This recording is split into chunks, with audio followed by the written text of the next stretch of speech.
ত্রয়োদশ জাতীয় সংসদ নির্বাচন উপলক্ষে বগুড়া ৬ সদর আসনে বিএনপির ভারপ্রাপ্ত চেয়ারম্যান তারেক রহমানের মনোনয়নপত্র যাচাই-বাছাই শেষে বৈধ ঘোষণা করা হয়েছে। আজ শনিবার সকাল 10:30টার দিকে রিটার্নিং কর্মকর্তার দায়িত্বে থাকা বগুড়ার জেলা প্রশাসক তৌফিকুর রহমান এ ঘোষণা দেন।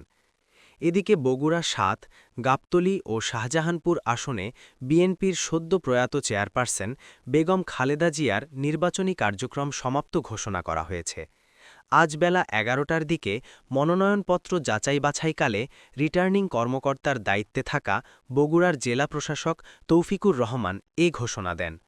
রিটার্নিং কর্মকর্তা তৌফিকুর রহমান বলেন, বগুড়া ৬ আসনে বিএনপির প্রার্থী তারেক রহমানের মনোনয়নপত্র যাচাই-বাছাই করে কোনো ধরনের ত্রুটি পাওয়া যায়নি। এ কারণে তার মনোনয়নপত্র বৈধ ঘোষণার সিদ্ধান্ত নেওয়া হয়েছে। খালেদা জিয়ার মনোনয়নপত্রের প্রসঙ্গে তিনি বলেন, বাংলাদেশের ৩বারের প্রধানমন্ত্রী বেগম খালেদা জিয়া গত ৩০ ডিসেম্বর সকাল ৬টায় মৃত্যুবরণ করেছেন। তার মৃত্যুতে দাখিলকৃত মনোনয়নপত্রটির বিষয়ে সব ধরনের নির্বাচনী কার্যক্রম সমাপ্ত ঘোষণা করা হল। দলীয় সূত্রে জানা যায়, ২০০৮ সাল পর্যন্ত সব জাতীয় সংসদ নির্বাচনে বগুড়া ৬ আসন বিএনপির দখলে ছিল। এর মধ্যে ১৯৯৬ থেকে ২০০৮ সাল পর্যন্ত ৪বার সংসদ সদস্য হন খালেদা জিয়া। ২০১৪ সালে এই আসনে বিনা প্রতিদ্বন্দ্বিতায় জাপার নুরুল ইসলাম বিজয়ী হন। ২০১৮ সালের নির্বাচনে বিজয়ী হন বিএনপির মহাসচিব মির্জা ফখরুল ইসলাম আলমগীর।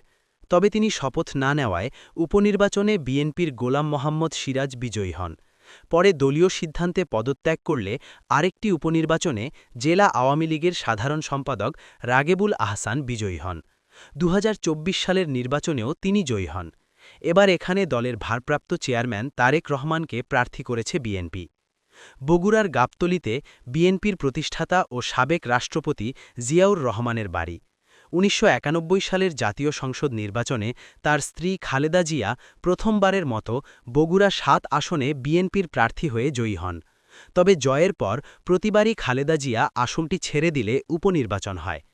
৩টি উপনির্বাচনে বিজয়ী হন খালেদা জিয়ার উপদেষ্টা হেলালুজ্জামান তালুকদার।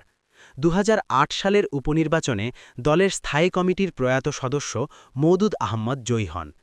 এবার বগুড়া ৭ আসনে দলের সিদ্ধান্তে মনোনয়নপত্র জমা দেন গাবতলী উপজেলা বিএনপির সভাপতি ও উপজেলা পরিষদের সাবেক চেয়ারম্যান মোরশেদ মিল্টন।